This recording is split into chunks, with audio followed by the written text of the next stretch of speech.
Do you think every family has a villain, or is it more complicated? She forgot my birthday again, and maybe I should have expected it by now, but the way it still managed to sting proved that deep down I hadn't completely given up on the idea of being noticed. The day had passed in silence, no phone call, no text, not even a lazy post on Facebook with a stock photo of balloons like she sometimes used to toss at me when she remembered at the last minute. Instead, 2 days later, I found myself sitting at the kitchen table while she came in holding a chipped mug of tea like it was some sacred peace offering. She set it down in front of me, her voice soft and rehearsed, saying she was sorry she had been busy and that she hoped this little gesture could make up for it. I smiled, nodded, and said thank you in a voice I knew sounded too polite, too calm, too damn steady. Then I slid the cup across the table toward my sister, the golden child, the one who had been gifted a trip to Paris on her last birthday while I had been told,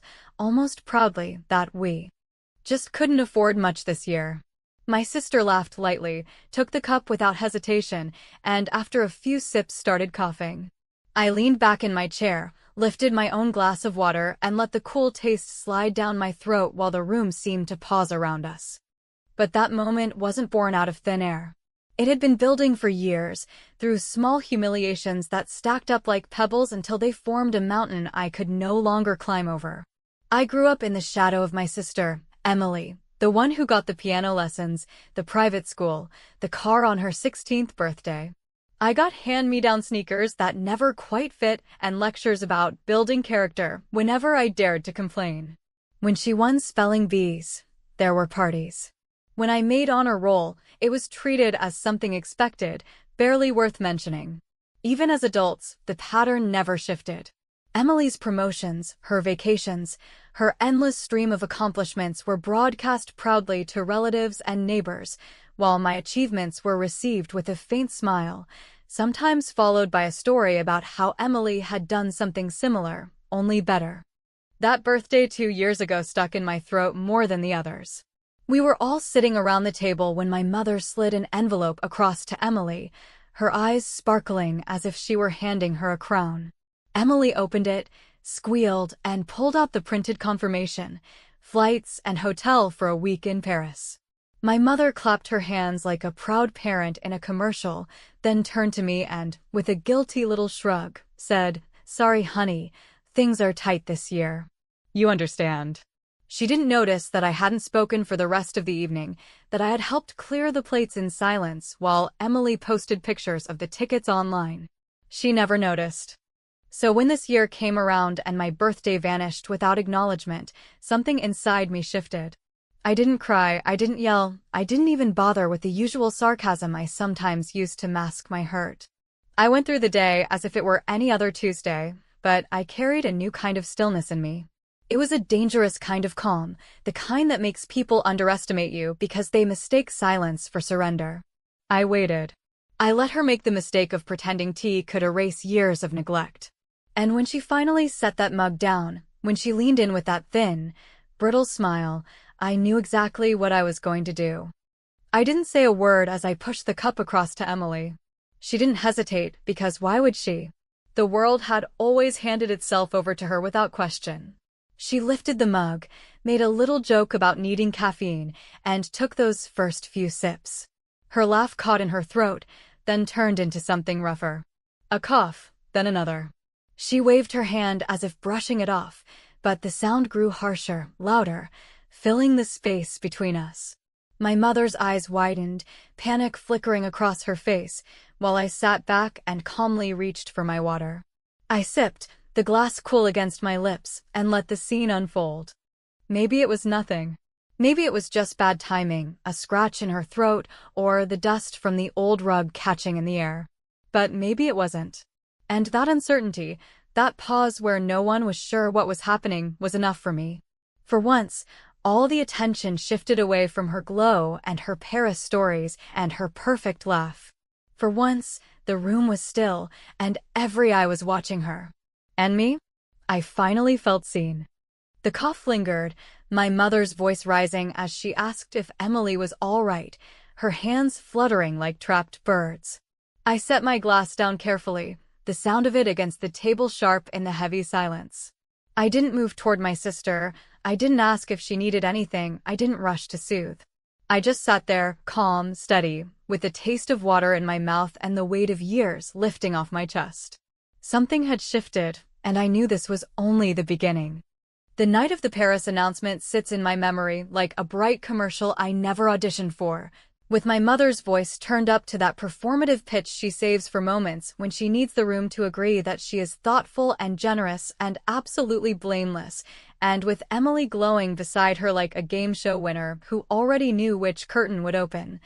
Because of course the tickets were tucked into the same cream envelope my mother always uses for important family things, and of course the reveal happened in front of the neighbors who had just dropped by with a casserole as if they didn't know dinner had been choreographed to center on Emily's gasp and the squeal that followed when she read the words, "Paris, 1 week. Hotel included," while I held a chipped plate and pretended the strange tightness in my throat was from the smell of onions. I remember the way my mother looked at me, not unkind exactly, but with that almost apologetic shrug that lets her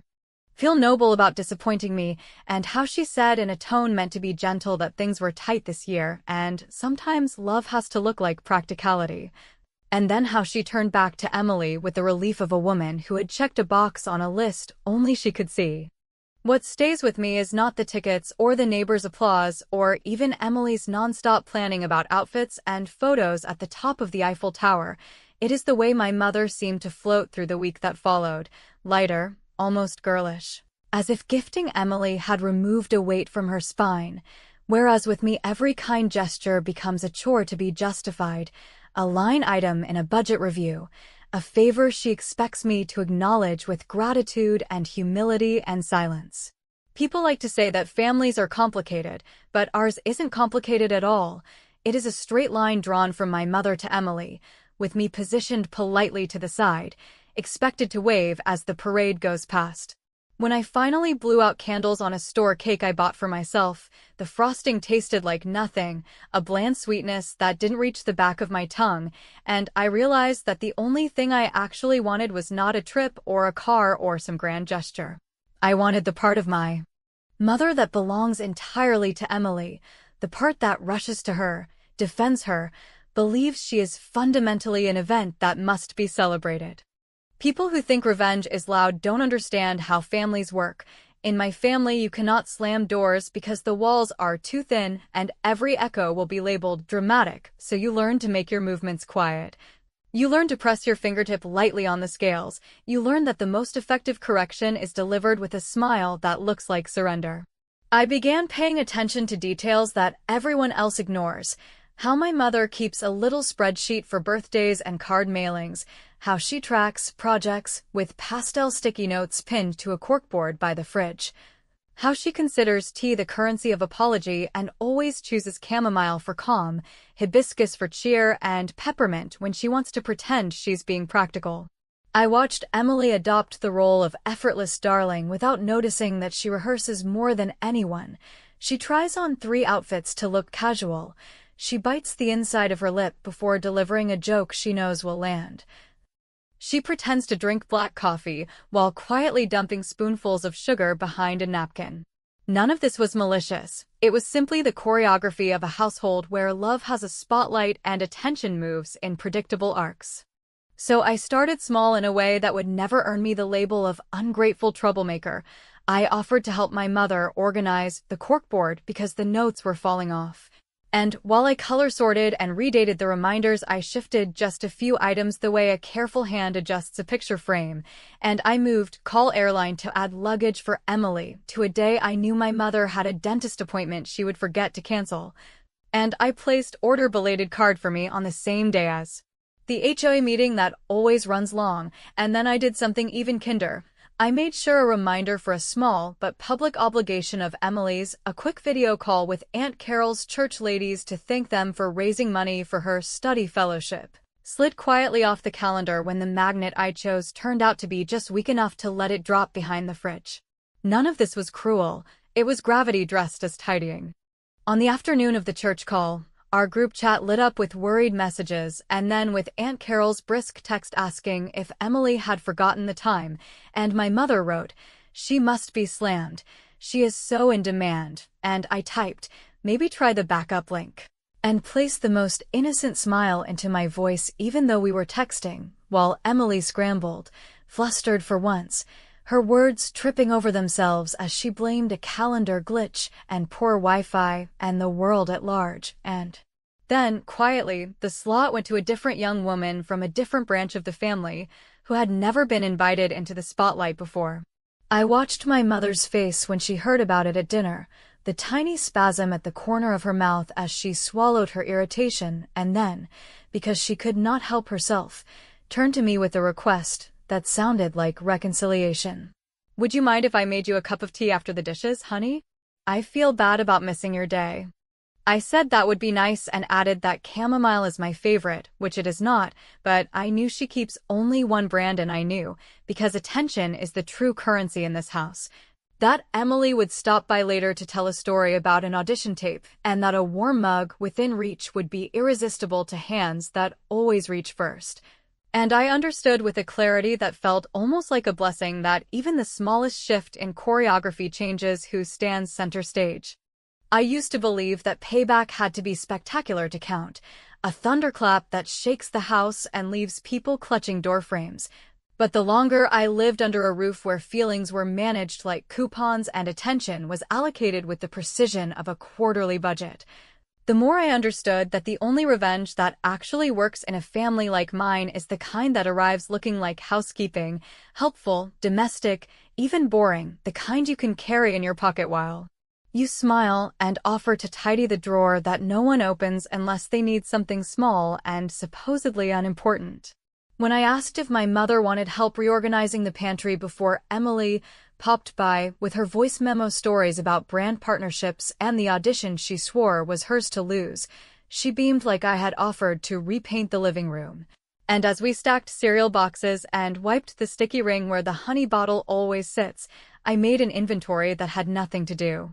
with groceries and everything to do with predictability. The chipped tulip mug she always hands me when she wants peace, the peppermint sachets Emily insists clear her head even though mint has been poking at her reflux since college, the chamomile that my mother swears can fix anything if brewed long enough, and the little tin labeled loose blend that is really just a graveyard of leftover bags she can't quite throw away. I did not tamper with anything in a way that would ring alarms. I did not crush pills or tilt bottles or do the movie kind of sabotage that leaves obvious fingerprints, because obvious is for people who want to be caught, and I wanted something slower, gentler, the kind of shift that slides plausibly into a story no one will question. So I did what any clever oldest daughter does when she is tired of being told to be reasonable. I arranged the stage and let the actors walk into the light they always choose. I swapped the positions of the peppermint and chamomile in their identical tins, not because I needed Emily to drink one over the other, but because my mother never reads labels when she is busy performing contrition. I tightened the honey cap and wiped the spout with the same dishcloth she uses for the spice shelf, the cloth that always carries a polite memory of Cayenne after taco night. I set the tulip mug closer to the front because chip things hold warmth a breath longer, and because the tiny hairline crack at the rim has a way of catching rinse aid residue that leaves a slick you only notice as a ghost of flavor when it is much too late to be anything but annoyed. None of that is illegal and none of it is dramatic. It is the soft pressure of a finger where a bruise already lives. While I worked, my mother talked in the voice of a woman rehearsing an apology she won't quite deliver, murmuring that she hates missing meaningful dates, that life has been hectic, that Emily's opportunities keep the family buzzing. As if busyness were a tax we all owe to one person's good fortune, and I hummed in agreement as though the notes in my throat had not been lodged there for years. When Emily arrived with the breezy chaos of someone who assumes rooms adjust to her, she kissed the air near my mother's cheek, tossed her cardigan on the back of a chair I had already straightened twice, and launched into a description of a video she needed to record for a brand that allegedly adored her relatable authenticity, a phrase so carefully crafted it deserved its own trademark symbol, and my mother, grateful for the chance to lean back into her favorite narrative, asked if I wanted a cup of tea so we can celebrate properly, which is her way of admitting she has no present and hopes warmth can pass for intention. I said I would love one and then, without commentary, asked if she might grab peppermint because Emily had that recording later and mint always helps, and my mother, relieved to see me contribute to the ongoing Emily Care economy, reached for the front tin and the tulip mug and the pretty wooden honey dipper she uses when she wants the kitchen to feel like a magazine, and I watched the steam curl up like a ribbon around a gift that was not really mine at all. Timing is everything in a house where attention is currency, so when the kettle clicked and my mother set the mug in front of me with a solemn little nod, as if she were handing over the treaty of whatever, I held her gaze just long enough to register the ceremony, thanked her with the kind of earnestness she always craves, and then turned to Emily with a half-laugh about saving her voice for the brand ladies, pushing the cup across the table in a gesture so natural it could have been instinct. And Emily, who believes in lucky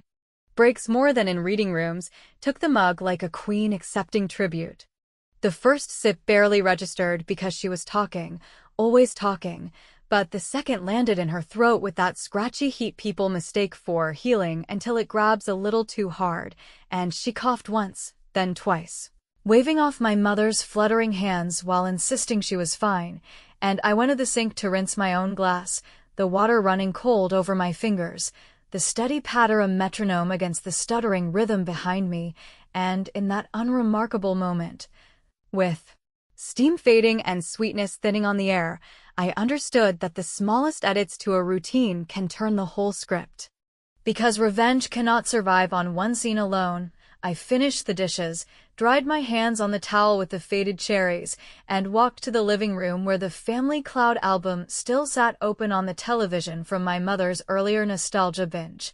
And I scrolled to the clip she adores, the Paris reveal with the cream envelope and the neighbor's casserole and the sentence I will never forget. We had to choose where love goes this year, and I trimmed it just enough to keep the line intact and the applause in place, then shared it to the extended family thread with a cheerful caption about memories, which is a word people use when they want forgiveness without the work. Within minutes my phone buzzed with a string of well-meaning aunts asking if I had felt left out, with one uncle deploying the phrase favorite child like a joke that isn't funny. And my mother's face went pale as she realized the story she had curated for the neighborhood had slipped into a larger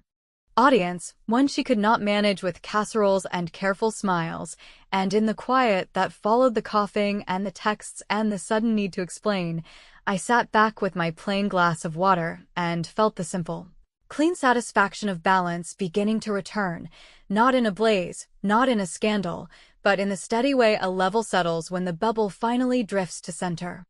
The room did that strange shrinking thing that kitchens do when something unexpected pierces the script.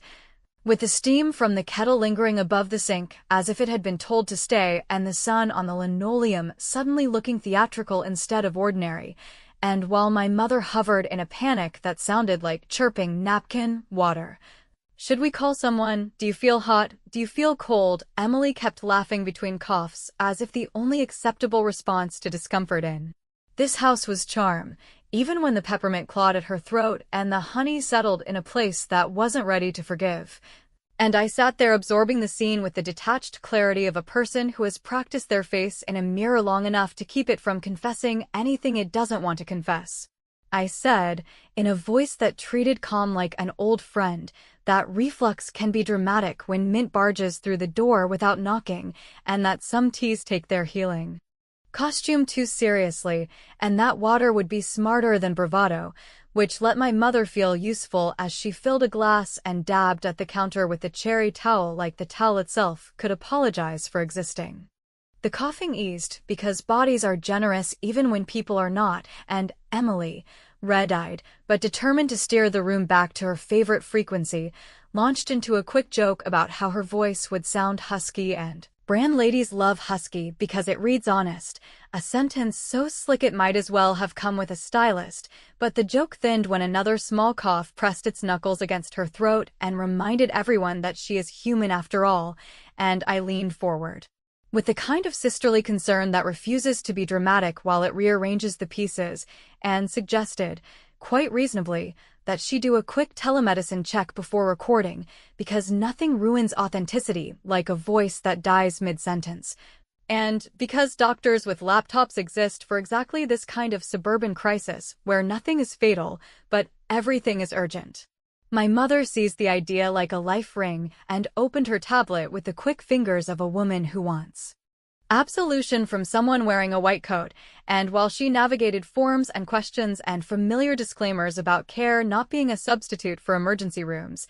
Emily rested the tulip mug on a coaster and dug through her bag for the little ring light and the mascara wand she insists is a business expense, her hands jittery in that I am fine way that tells you nothing is fine. And the room held that almost silence that comes when a plot change decides to sit down and stay a while. The doctor appeared with the slightly pixelated authority of a person who spends entire afternoons explaining the difference between alarming and merely inconvenient. Asked all the predictable questions about allergies and triggers and whether anyone in the house had recently changed detergents, and when Emily admitted that mint and late-night wine have been bickering in her chest since college, he delivered a careful recommendation that included avoiding peppermint for a while, curbing honey, if it seemed to thicken things, skipping recording until the flare cooled, and using a simple rinse that tastes like regret but works, and my mother nodded so emphatically you would think he had handed her a sacrament instead of common sense. While Emily's face slipped through micro-expressions she usually hides from cameras, resentment at being told no, worry about losing momentum, calculation about how to spin caution as strategy, and I made a sympathetic sound that could be filed under good daughter behavior while the small animal in my chest curled up and purred at the neatness of cause and pause. Because in families like ours punishment is never as effective as inconvenience, I offered to help Emily set up a reschedule with the brand ladies, a sentence that let me be both supportive and useful while walking me exactly where I wanted to go.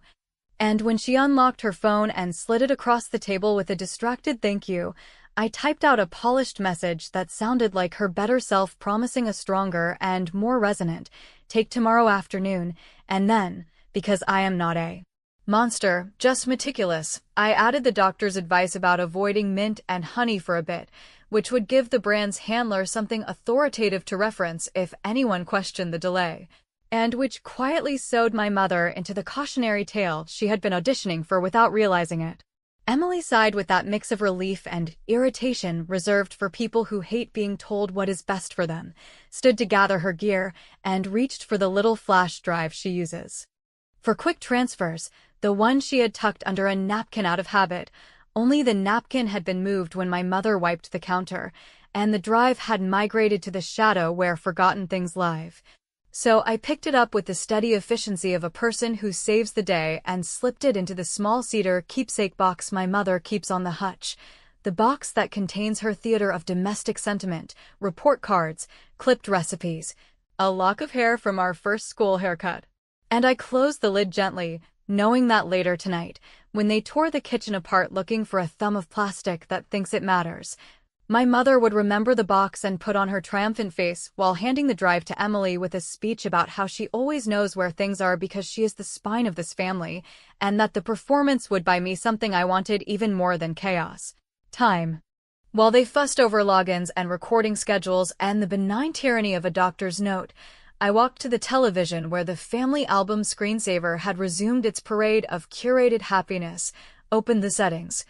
and changed the album cover from Emily under a glittering tower to a quiet photo I took last year, a paper plate with a single candle melting into its own wax beside a store cake with my name piped slightly wrong. A photo I captioned then with a joke that was not really a joke about minimalism, and I set that image as the first thing that will greet anyone who opens the shared stream on their living room screens. Not because I need them to weep for me, but because repetition is how lessons land in houses where words slide off like rain, and as the television dutifully refreshed, my mother's phone vibrated with a new flurry of replies to the clip I had already sent earlier.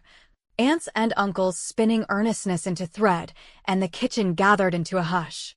That was not quite peace, and I closed the cabinet where the tulip mug would wait for its next assignment and felt the clean, unshowy satisfaction of a correction delivered without a raised voice. By the time the brand handler replied with an effusive message about health first and tomorrow will be even better, The house had drifted into that late afternoon lull where the refrigerator hum sounds like a thought you cannot quite shake, and the floor carries a memory of every step, and my mother, who had spent the past hour toggling between worry and performance, finally sat across from me with her hands folded like a student about to confess she had not done the reading, saying in a voice that tried very hard to be level that she hated how the birthday thing kept snowballing, that she wished people would stop reading meaning into an envelope and a cake, that families are complicated and love can look like budget lines and calendar triage. And I listened without interrupting because I've learned that in this house silence is the only wrench that fits the bolt, and when she finished with a tiny flare of indignation about my memories post, I said, in a tone bland enough to pass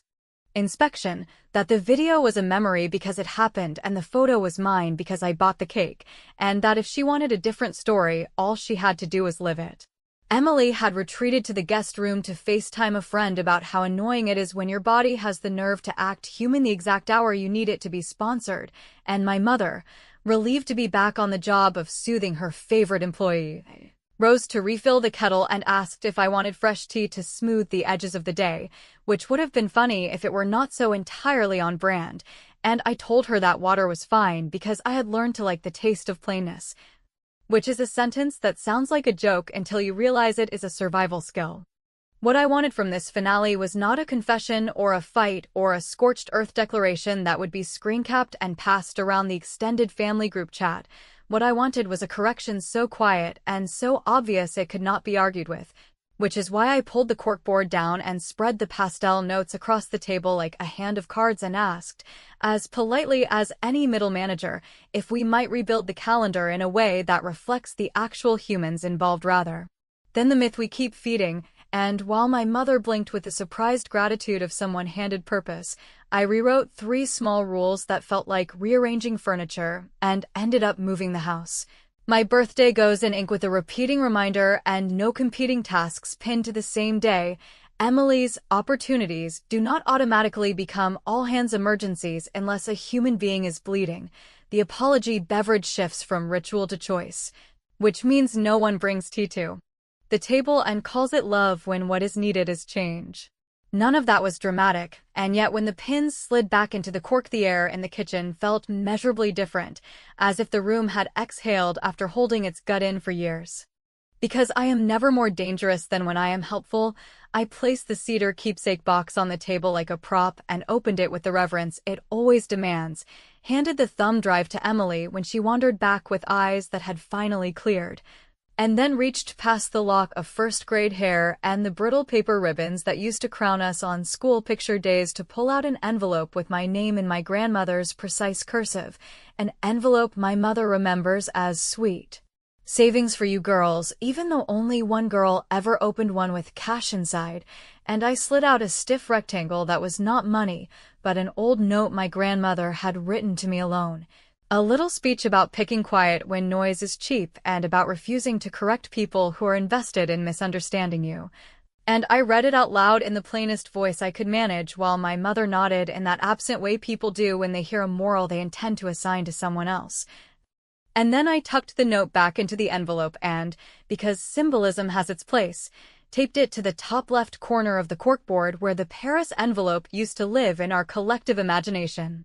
If you are looking for a revelation about the tea, you will be disappointed, because the truth is not a headline and I am not a villain. I did not crush pills or spike anything or orchestrate a medical event that would make for a courtroom drama. I simply arranged the world we already live in so that the consequences would align with their causes, which is to say that a woman who knows mint stabs her throat should not gulp it for the sake of a brand, that a chipped mug with a hairline crack will sometimes gather a taste of whatever the dishwasher leaves behind, and that a mother who performs remorse instead of practicing attention will eventually find herself in a kitchen where the room refuses to clap on cue. And if there is poison here, it is the kind that blooms when people keep telling the same story, no matter what facts are bleeding in the sink. The last neat cut came with less theater than anyone deserves. After dinner I stood up, thanked my mother for the meal in the same polite cadence I have heard my entire life, and said that I would not be available for emergency errands, tech rescues, or narrative management for a while. that I was tired of functioning like a support staffer in a two-person show, and that if they missed my presence, they could try scheduling attention the way they schedule flights and frosting orders, and then I put my key on the hook by the door because I have realized that nothing changes until you stop rehearsing your role, and I drove home without turning on the radio, which felt like a kind of prayer. Later, as the family thread pulsed with a new wave of earnestness, someone posted a photo of the television album now opening to a paper plate and a candle melting into itself, and an aunt asked if the date on the screen was right because it looked like a weekday. And my mother typed a careful line about how sometimes we miss things and sometimes we fix them, and that maybe we are learning, and I stared at that sentence for a long time because it was either a beginning or a performance, and I could not tell which, and maybe that is the point. I washed a small glass, set it upside down to dry, and when I finally lay down I did not replay the cough, or the kettle, or the envelope. I pictured the corkboard with a square of my grandmother's handwriting pinned where the Paris ticket used to live. And I let myself imagine, just for a breath, that the room would keep the new shape even if I stopped holding it in place, and that if a taste lingered at the back of the throat it belonged to rinse, aid, and habit, not to malice, although I know better than to ask a house built on stories to testify against itself.